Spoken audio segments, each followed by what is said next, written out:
Common sense. 2021 stand up comedy के लिए बहुत अजीब स्टार्ट हुआ है। मतलब पंचेस तो लैंड हो रहे हैं, लेकिन सिर्फ कॉमेडियंस के नहीं बल्कि ऑडियंस के भी, कॉमेडियंस के तोपड़े पर। इंदौर में चल रहे एक स्टैंड अप कॉमेडी शो से कॉमेडियन मुनावर फरूकी को पहले कुछ लोगों ने उठाकर पेला और फिर जेल में डाल दिया, और उसके बाद अब कोर्ट ने उनकी बेल भी डिनाई कर दी है। पेलने वालों का कहना था कि मुनावर के पिछले कुछ वीडियोस में ऐसे चुटकुले थे जो उनके रिलीजियस सेंटिमेंट्स हर्ट करते थे। अब न्यू नॉर्मल में तो बेचारे कॉमेडियंस की टिकटें वैसे ही नहीं बिक रही हैं, और जो बिकी उनमें से भी आधी पुलिस वाले खरीद रहे हैं, मोरल पुलिस वाले। और मुझे भी लगता है मुनावर ने गलत किया। जब दुनिया में रिलीजन के नाम पर पैसा बनाया जा सकता है तो जोक बनाने की क्या जरूरत है? अभी तो शुक्र है कि उठाने वालों ने अनफनी होने पर कॉमेडियन को नहीं उठाया है, वरना भैया की डोली तो मेरे से पहले उठ जाती। Moving on to some good news. आइए बात करते हैं ड्रग कंट्रोलर जनरल की। नहीं, मैं सैम करन जौहर की बात नहीं कर रही हूँ, मैं बात कर रही हूँ DCGI की, जिन्होंने 2 Indian made Covid vaccine Covishield और कोवैक्सीन को इमरजेंसी यूज के लिए अप्रूवल दे दिए।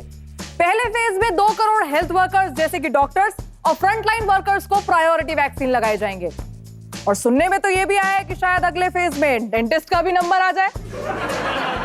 हालांकि कुछ ऑपोजिशन लीडर्स का कहना है कि इंडियन वैक्सीन के 3rd फेज ट्रायल्स अभी कंप्लीट नहीं हुए हैं and it is not safe to use it before the full validation. कुछ लोग तो वैक्सीन में क्या क्या इंग्रेडिएंट्स हैं इस मुद्दे पर भी तरह तरह की अफवाह फैला रहे हैं। मतलब ये 2000 के नोट में नैनो चिप पर यकीन करने वाले आज हमारे साइंटिस्ट की मेहनत पर डाउट कर रहे हैं, जबकि DCGI के अकॉर्डिंग वैक्सीन 100% सेफ है, just like the streets of Delhi for men, unless you're a farmer of course.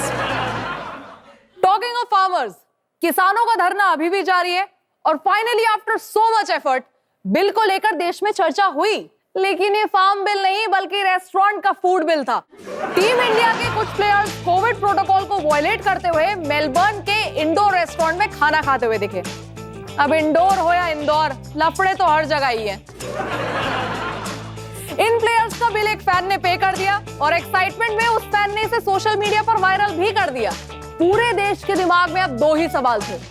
पहला कि ऐसी परफॉर्मेंस के बाद भी पृथ्वी शॉ को बाहर का महंगा खाना क्यों खिलाया जा रहा है, और दूसरा कि अगर रोहित ने भरपेट खाना खाया तो बिल सिर्फ $120 कैसे है? वैसे इंडियन क्रिकेट बोर्ड अब उस बंदे को ढूंढ रही है जिसने उनके प्लेयर्स का बिल भरा, और पाकिस्तान क्रिकेट बोर्ड भी ऐसे ही एक बंदे को ढूंढ रही है जो उनके प्लेयर्स का बिल भर सके। ये तो थी पढ़े लिखे देशों की बातें। अब वापस आते हैं अपने देश पर। Let's talk about Indian education system, और as our parents like to call it, बेटा तुमसे ना हो पाएगा, एक काम करो तुम दुकान पर जाकर बैठ जाओ, और छोड़ो वहां भी मत जाओ क्योंकि तुम तो उसे भी बंद करा दोगे। एक स्ट्रॉन्ग डेमोक्रेसी में सभी सिटीजन्स को बेसिक हेल्थ केयर और एजुकेशन का इजी एक्सेस होता है, but quoting Black Panther we don't do that here. Sadly हमारी डेमोक्रेसी, एजुकेशन और अपोजिशन सबकी हालत एक ही जैसी है।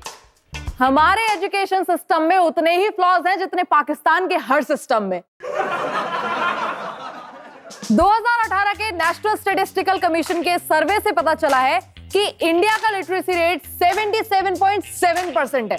हालांकि इसमें वो लोग भी शामिल है जो मास्क चिन पर लगाते हैं और फ्लाइट लैंड होते ही प्लेन का दरवाजा तोड़ देते हैं। हमारे लिटरेसी रेट में एक बहुत बड़ी जेंडर डिस्पैरिटी है।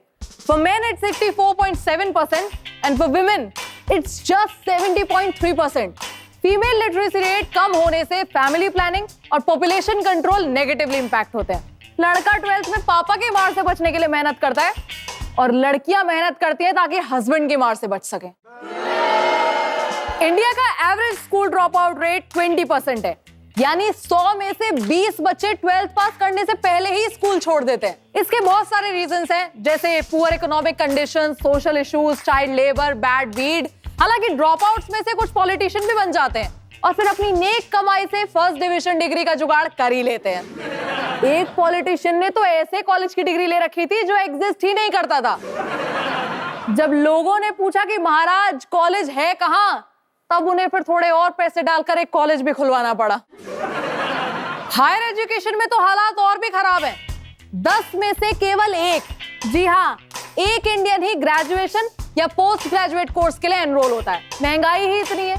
अब आप सोचो, 10,500 रुपए पर कैपिटा वाले देश में इंजीनियरिंग कॉलेज की एवरेज एनुअल फीस 63,000 रुपीज है। ऊपर से हॉस्टल का, एकोमोडेशन का, ट्रांसपोर्ट का एक्स्ट्रा और सुट्टे वाले के 2 लाख तो अलग से। और फिर अगर आपका नसीब अच्छा हो और आप कोर्स कंप्लीट कर भी लो तो भी जॉब मार्केट की हालत तो ऐसी है कि 2-3 साल तो आपको घर पर ही बैठना पड़ेगा और पॉकेट मनी के लिए अड़ोसी पड़ोसी की वॉशिंग मशीन, कूलर रिपेयर करने पड़ेंगे। जिस देश में तक्षशिला और नालंदा जैसी यूनिवर्सिटीज थी, उस भारत की अब एक भी यूनिवर्सिटी ग्लोबल टॉप 300 में नहीं आती। हर मिठाई वाले, सीमेंट वाले, होटल वाले ने अपना 5 स्टार लग्जूरियस कॉलेज खोल दिया है।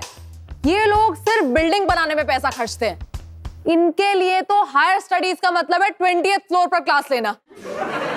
टीचिंग, रिसर्च और नॉलेज ट्रांसफर जैसे पैरामीटर्स पर ये कॉलेज उतने ही पीछे हैं जितने देशबंधु कॉलेज के लड़के मेरे पीछे। यहाँ के तो टॉपर्स की भी केबीसी के पहले क्वेश्चन में ही 3 लाइफलाइन चली जाती है। इनके यहाँ तो प्लेसमेंट के लिए आने वाली कंपनी को 2 साल में ताला लग जाता है। और तो और इनके तो डीन की खुद की डिग्री जाली होती है। लेकिन अब शायद हमें इस सिस्टम में थोड़ा चेंज देखने को मिल सकता है। सरकार नई एजुकेशन पॉलिसी लेकर आई है जिसमें वर्ल्ड की टॉप यूनिवर्सिटीज को इंडिया में इन्वेस्टमेंट के लिए इनवाइट किया जाएगा और सिंगल कोर्स इंस्टीट्यूट को मल्टी डिसिप्लिनरी इंस्टीट्यूट बनाया जाएगा। यानी साइंस वाले आर्ट्स भी पढ़ सकेंगे और इंजीनियरिंग वाले मैनेजमेंट भी। This is a welcome change. अब पेरेंट्स को अपने आर्ट स्ट्रीम वाले बच्चे को अडॉप्टेड जैसा फील नहीं कराना पड़ेगा और तो और एक्स्ट्रा दहेज के लिए बीटेक वालों को अलग से एमबीए भी नहीं करना पड़ेगा। वाओ। खैर, ये तो हुई किताबी बातें।